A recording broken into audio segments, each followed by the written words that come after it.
ভাঙা শামুকে পা কেটে তোর যে আদর্শের পচন শুরু হয়ে গেছে, এই খাকি পোশাকটা পরার আর তোর কোনো অধিকার নেই। খুলে ফেল, খুলে ফেল এই খাকি পোশাক। তোর মাথার অশোক স্তম্ভটা মানায় না, তোর শরীরে সত্যমেব জয়তে শব্দটা মানায় না, তোর কোমরে দুর্নীতি দমন করার অস্ত্রটা মানায় না। নগেনবাবু, ঘুমটা ভেঙে যায় যেন স্বপন, চেতনাহীন কপালে বাষ্পের মতো জমে থাকে দুশ্চিন্তার ঘাম। আজ আপনার কি হয়েছে বলুন তো স্যার? তখন থেকে সৎমার্কা কথা ওড়াচ্ছেন। নারায়ণবাবু, একটা সুস্থ জীবনের স্বপ্ন আমিও কলেজ লাইফে দেখতাম। যখন দেখলাম টাকাটাই সব, দুনিয়াটা পাল্টে গেছে। চুরি, ছিনতাই, ডাকাতি করে ব্যাংকে যদি কোটি কোটি টাকা থাকে, তাহলে সমাজ আপনাকে বলবে বাবা।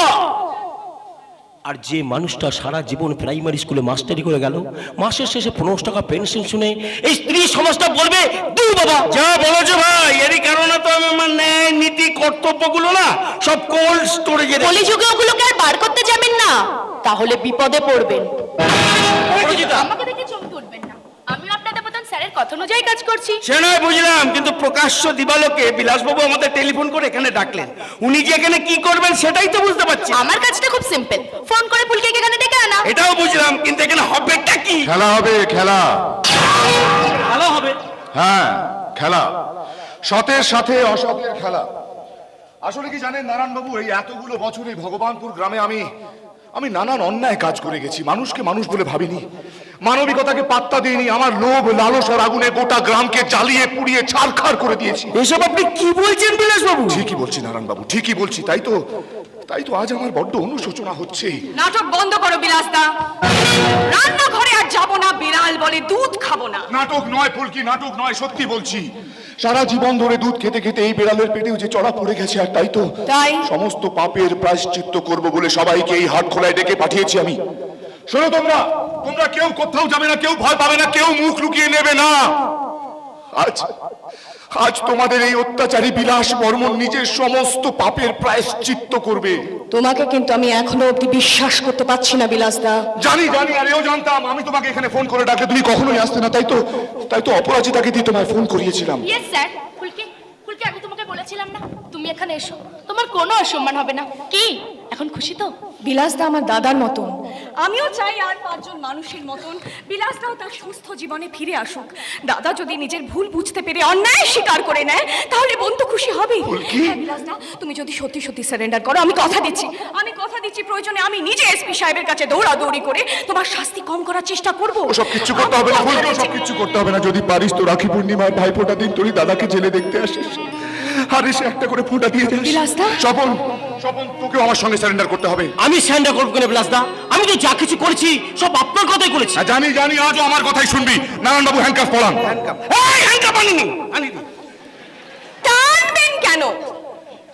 টানবেন কেন?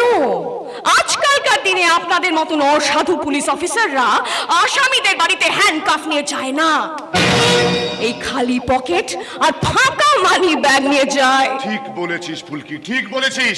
আমার তো মাথাতেই ছিল না নারায়ণবাবু আমাকে অ্যারেস্ট করতেই পারেন না, কারণ তিনি নিজেও আমার মতন সমান দোষী। হ্যাঁ, স্যারের মতন আপনাকেও সারেন্ডার করতে হবে। এই কেন করেছে? আমাকে সারেন্ডার করতে হবে? হ্যাঁ করবেন, কারণ আপনি আমাদের চেয়ে বেশি দোষী। সারা জীবন আমাদের কাছে ঘুষ খেয়ে আপনি অন্যায়কে সাপোর্ট করে গেছেন, তাই আপনার উচিত সবার আগে সারেন্ডার করা। স্যার পুলিশ অফিসার সবার আগে সারেন্ডার করতে হবে। প্রেস্টিজের ব্যাপার হবে না স্যার? ঠিক আছে নারায়ণবাবু, দোষ যখন আমরা তিনজনেই করেছি তখন আমরা তিনজনেই সারেন্ডার করবো। কিন্তু কে প্রথমে সারেন্ডার করবে সেটা ঠিক করবে ফুলকি। আমি? হ্যাঁ ফুলকি, তুই অপরাজিতা তোর চোখে কালো কাপড় বেঁধে দেবে, ভয় পাস না। তো সেই ছোটবেলার কথা মনে আছে ফুলকি? হ্যাঁ, তুই কানামাছি ভোবো খেলতে ভালোবাসতিস বলে আমরা সবাই মিলে কানামাছি ভোবো খেলতাম। হ্যাঁ, আজও আমরা ঠিক সেইভাবে একইভাবে কানামাছি ভোবো খেলবো সবাই মিলে। আর তুই প্রথম যাকে ছুবি সেই প্রথম ধরা দেবে। কি রাজি? অপরাজিতা,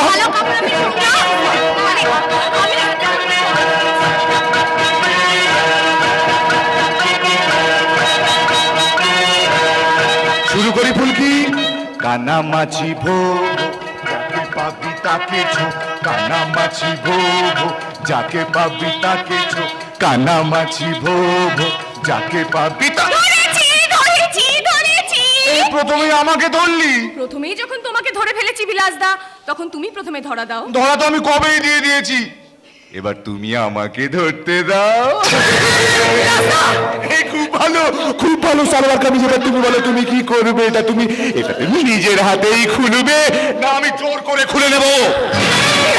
স্বপন ধর, নারায়ণ বাবু বাইরে যান, বাইরে গিয়ে চৌকি দিন, দেখবেন কেউ যেন ভিতরে না আসতে পারে। বাইরে বাইরে বাইরে। ছটপট করে না ফুলকি, এতে তোমারও হাতে পায়ে লাগবে, আমারও সময় লাগবে। এসব কাজ তো শান্তিতে করতে হয়। এই তোমরা দাঁড়িয়ে দাঁড়িয়ে কি দেখছো? এসো এসো, আমাকে বাঁচাও বাঁচাও। তোমাদের গ্রামের মেয়ের সম্মানের উপর এরা হাত দিচ্ছে, আর তোমরা মাথা নিচু করে দাঁড়িয়ে দাঁড়িয়ে দেখছো। তোমরা সবাই কি কাপুরুষ? কে মাথা নিচু করে দাঁড়িয়ে আছে? ওই যে রফিকুল মিয়া ভাগ চাষি। আরে রফিকুল, মাথা তুলে দেখ, দেখ তোদের লিডারের ইজ্জত দিয়ে আমি কি করছি। পা দিয়ে নাচিয়ে নাচিয়ে ফুটবলের মতো গোল দিচ্ছি রে, গোল। কিন্তু দেখার জিনিস, দেখ দেখ। আর যে দেখবে না তার চোখ আমি উপড়ে নেব।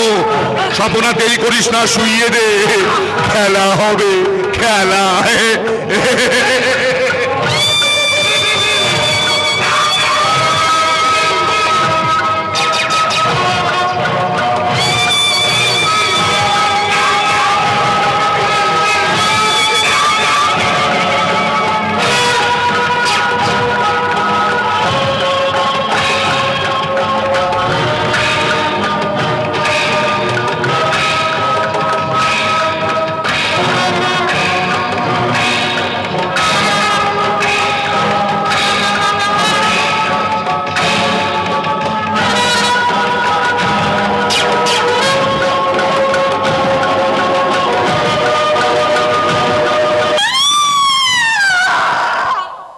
কিরে ফুলকি, প্রতিবাদ করতে গিয়ে কি লাভ হলো?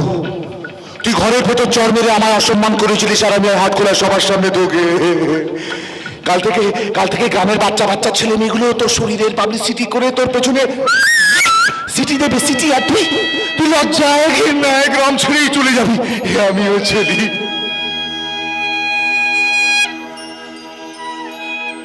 শুধু রাখি পূর্ণিমার ভাইফোঁটার দিন তোর দাদাকে দেখতে আসতে ভুলিস না রে বোন। এই আমার ছোট বড় আদরে ছোট এই আমার ছোট বড় আদরে ছোট এ আমার ছোট।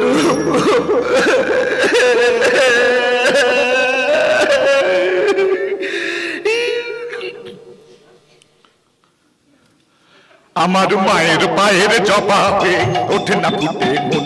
আমার মায়ের পায়ের জবা হয়ে ওঠে না ফুটে মন। আমার মায়ের পায়ের জবা হয়ে ওঠে না ফুটে মন।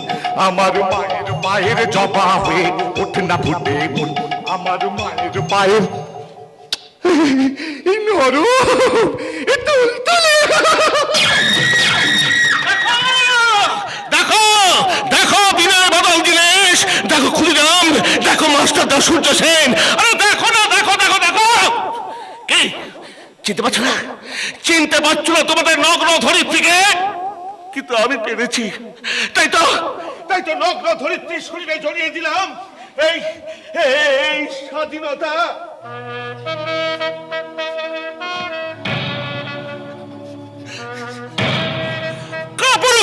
কাপুরুষ, সব সারা কাপুরুষ। বিদেশি স্বৈরাচারী ধরিত্রী শরীরে লেপে দিচ্ছে কলঙ্কের কালি, তবু সারা এগিয়ে আসবে না। আরে যা যা যা, শাড়ি পরে চুড়ি পরে বাড়িতে বসে থাকে না। নির্লজ্জের মতো বলবি না তোরা স্বাধীনতা দিবসে মাইক বাজি গান চালাবি না। যা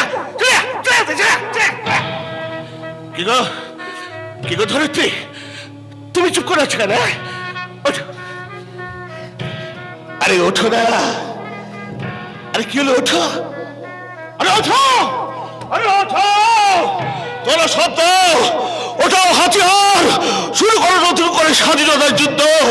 তোমার ঠোঁটের কোণ থেকে যে রক্ত বেরোচ্ছে, সেই রক্তে রাঙিয়ে দাও এই সভ্যতার মাটি। তোমার চোখের কোণ থেকে কালিমা দিয়ে লেপে দাও জনগণের মুখে। এ লজ্জা তোমার নয়, এ লজ্জা এই সমাজে, এ লজ্জা সেই সব মহাপুরুষদের যারা চেয়েছিল একটা পরিষ্কার ভারত।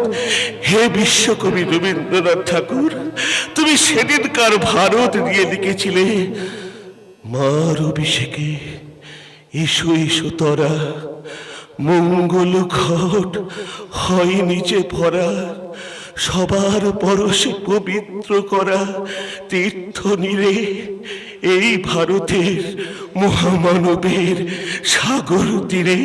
আর আজ এই তুষার পাগল একটা ধর্ষিতা মায়ের চোখের জল দিয়ে তোমার কবিতা চুরি করে বলছে সারা সমাজটা বিষে বিষে ভরা, মানবিকতায় ভরে গেছে খরা, শাসনে শোষণে ব্যথাতে ভরা।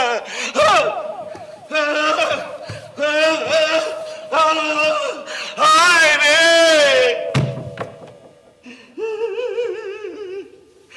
এই তীর্থনীরে, এই ভারতে কলঙ্কময় সাগর তীরে, এই ভারতে কলঙ্কময় সাগর তীরে, এই ভারতে কলঙ্কময় সাগর তীরে।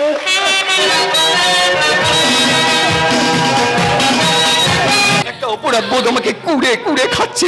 ফুলকির এই অবস্থার জন্য আমি দায়ী।